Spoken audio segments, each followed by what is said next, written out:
Assalamualaikum teman-teman yang berbahagia. Bagaimana kabar teman-teman hari ini? Saya harap teman-teman dalam keadaan sehat. Semoga teman-teman tetap dalam lindungan Allah. Marilah kita bersyukur kepada Allah atas nikmat yang diberikan, sehingga pada kesempatan kali ini kita masih bisa bertemu, insya Allah. Senang berjumpa kembali dengan Nur Saparwadi. Salam kenal bagi teman-teman yang baru pertama kali melihat channel ini. Jangan lupa subscribe, karena subscribe itu gratis. Kita sama-sama mendukung channel ini supaya channel ini tentunya tambah berkembang. Nah, salam sehat bagi teman-teman semuanya. Di kesempatan kali ini saya sharing kepada teman-teman terkait dengan salah satu cara mengatasi, yaitu adalah anxiety disorder, gangguan kecemasan teman-teman. Saya tidak bosan-bosannya memberikan teman-teman motivasi, tidak bosan-bosannya memberikan teman-teman kekuatan supaya teman-teman itu bisa bangkit daripada gangguan cemas dan asam lambung ini. Kenapa saya katakan demikian? Karena di sini saya berbagi pada teman-teman berdasarkan pengalaman saya. Karena apa yang teman-teman rasakan saat ini pernah saya rasakan. Karena apa? Saya dulu terkena gangguan cemas dan asam lambung ini cukup parah teman-teman. Kurang lebih 2 tahun saya mengalami gangguan cemas.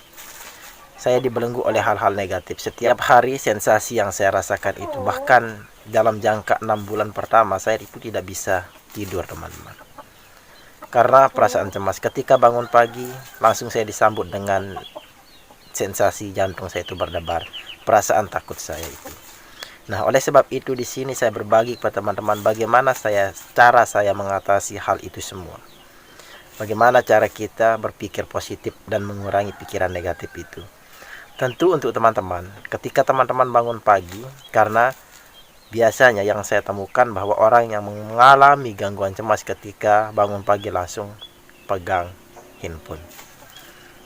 Nah, ketika itu maka kita akan melihat berita, informasi tentang hal-hal negatif, gosip dan lain sebagainya. Oleh sebab itu salah satu yang bisa teman-teman lakukan yaitu adalah stop. Jangan teman-teman ketika bangun pagi langsung membuka handphone. Silahkan teman-teman, bila perlu di galeri teman-teman simpan hal-hal yang positif, motivasi yang dapat membangkitkan semangat teman-teman. Jangan teman-teman ketika bangun pagi langsung melihat informasi berita, karena kita tidak tahu apa sebenarnya yang akan terjadi nantinya. Karena apa? Ketika teman-teman mendapatkan informasi yang negatif, tentu sekali itu akan menyebabkan kita akan berpikir, berimajinasi tentang hal tersebut. Oleh sebab itu, saya sarani teman-teman supaya tidak melakukan itu. Di sini saya akan berbagi ke teman-teman cara mengurangi pikiran negatif itu seperti apa. Mungkin teman-teman sudah melakukan apa, atau sudah mengunjungi dokter, sudah mengunjungi spesialis, tapi tidak ada perubahan untuk mengurangi pikiran negatif ini. Karena biasanya dokter itu akan mendiagnosa diri Anda bahwa hanya memiliki penyakit lambung, tukak lambung, gastritis, dan tidak memiliki berbahaya. Tapi sebenarnya yang teman-teman rasakan itu cukup parah, cukup berbahaya. Sehingga apa yang terjadi? Oleh sebab itu di sini saya saranin teman-teman ketika mau sedikit demi sedikit proses itu bisa dilalui untuk mengurangi pikiran negatif itu, saya punya trik kepada teman-teman. Mulai saat ini teman-teman harus konsisten, teman-teman harus komitmen, teman-teman itu harus yakin, hakul yakin. Karena hakikatnya adalah keyakinan ini sebenarnya sangat luar biasa untuk membuat diri kita itu semakin sehat, membuat kita itu rezeki kita itu lancar. Pokoknya apapun ketika kita hakul yakin, optimis, pasti akan bisa. Karena apa teman-teman? Karena sejatinya adalah pikiran ini terletak pada hati kita. Oleh sebab itu bagaimana cara kita menenangkan hati kita supaya hati kita itu berdamai dengan sabar, ikhlas, dan kita sadar. Ini konsepnya, yaitu sabar, ikhlas, dan sadar. Inilah konsepnya teman-teman. Kita harus sabar, ikhlas, dan sadar. Kita harus sabar menghadapi cobaan yang kita alami saat ini. Dan kita harus ikhlas menjalani setiap proses yang kita alami. Dan kita harus sadar bahwa penyakit ini kita sadar bahwa kita memiliki ini. Kita harus bisa kenali apa kekurangan kita dan apa kelebihan kita. Sehingga ini sangat mudah, teman-teman. Nah, di sini untuk teman-teman harus ingat, teman-teman, perbanyak ibadah, teman-teman, berdoa minta petunjuk kepada Allah. Dan ini trik saya yang sangat luar biasa untuk bisa mengurangi pikiran teman-teman, yaitu adalah bersolawat. Keajaiban solawat itu sangat luar biasa, teman-teman. Apapun kondisi kita, baik kita untuk mencari rezeki, baik untuk mencari pekerjaan, solawat ini sangat luar biasa. Dimanapun teman-teman temukan seorang habib, seorang ustadz, maka akan disarani perbanyak solawat dan istighfar. Ini pengalaman saya, teman. Ketika awal saya terkena yang namanya penyakit gangguan cemas dan asam lambung ini, jujur teman-teman, 3 bulan pertama saya terkena penyakit ini, saya tidak pernah sholat dulu, teman-teman. Karena apa? Saya takut dengan air, wudhu takut. Tapi alhamdulillah, proses saya jalani ketika saya melihat di YouTube, saya semakin yakin bahwasanya ini akan menjadi obat bagi saya. Akhirnya apa? Saya paksa. Dan apa yang terjadi? Ketika awalnya saya itu gemetar takut, baca Al-Quran, mata saya itu kabur, dan tapi saya tetap. Nah, dari sana ada teman saya yang menyaranin.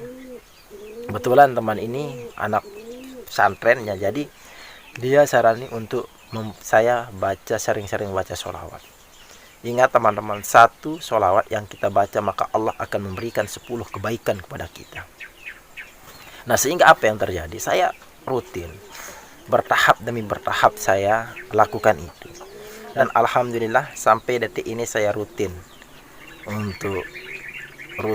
menjalankan itu, rutin membaca sholawat, teman-teman. Minimal 100 sholawat per hari. Ini saya rutin. Kalau dulu waktu saya parahnya, saya sholawat itu 200 kali dalam sehari. Dan itu saya konsisten lakukan itu. Dan di malam hari ketika saya mau tidur dulu, teman-teman, saya itu usahakan baca sholawat itu minimal 99 kali. Nah, ketika 10 sholawat yang kita baca, maka Allah memberikan kita itu 100 kebaikan. Dan juga ketika kita mengamalkan itu, nanti juga kita akan tenang, teman-teman. Ketika di malam hari, ketika kita mau tidur, kita baca sholawat, lama-lama kita sadari kita sudah bisa tidur. Nah, ini adalah trik yang saya lakukan dan dijamin 100% ketika teman-teman hakul yakin bahwasanya ini dapat menjadi obat bagi Anda. Ini akan menjadi penenang bagi Anda. Saya yakin teman-teman itu pasti akan sembuh. Karena apa, teman-teman? Bukan saya aja yang berbicara seperti itu, tapi coba teman-teman lihat di konten-konten YouTube Habib Nopel dan lain sebagainya, teman-teman itu akan pasti menemukan bahwa manfaat sholawat itu berbagai macam, sangat luar biasa. Sehingga ini yang saya terapkan. Ketika di pagi hari saya perbanyak istighfar. Pokoknya ini yang harus teman-teman lakukan ketika teman-teman mau tenang, mau berdamai, mau rileks. Nah, ini harus teman-teman sering-sering ucapkan. Nah, ketika saya itu sholat fardu, setelah itu saya membaca Al-Quran. Pokoknya kita mempersibukkan diri itu dengan membaca, kita ngaji, kita mendengarkan motivasi terkait dengan bangkit daripada keterpurukan. Nah, seperti itu. Karena apa? Ketika kita itu semakin senang melihat informasi negatif, semakin sering, maka kita akan down, semakin itu akan depresi. Kita melihat di konten yang lain bahwa penyakit ini berbahaya, ada orang yang meninggal. Nah, ini akan membuat semangat teman-teman itu drop. Akhirnya apa yang terjadi? Nanti teman-teman berpikir, saya itu takut, apakah ini akhir dari segalanya? Pokoknya teman-teman itu harus titip pesan bahwa seolah-olah teman-teman itu akan berakhir. Nah, seperti itu. Tapi ketika teman-teman menonton video motivasi, menonton badai pasti akan berlalu, pokoknya konten-konten yang memberikan teman-teman itu semangat, maka teman-teman itu harus semakin optimis, semakin yakin. Nah, seperti itu adalah cara saya ketika saya ketika saya itu sembuh dari gangguan cemas dan asam lambung ini, teman-teman. Cukup sederhana, cukup simpel. Karena yang kerja itu adalah alam bawah sadar kita, hati kita ini akan di bawah sadar. Nah, jadi untuk otak itu di atas sadar. Nah, jadi seperti ini, teman-teman. Ketika hati kita yang berbicara, karena ini otak dengan hati itu jalurnya sama.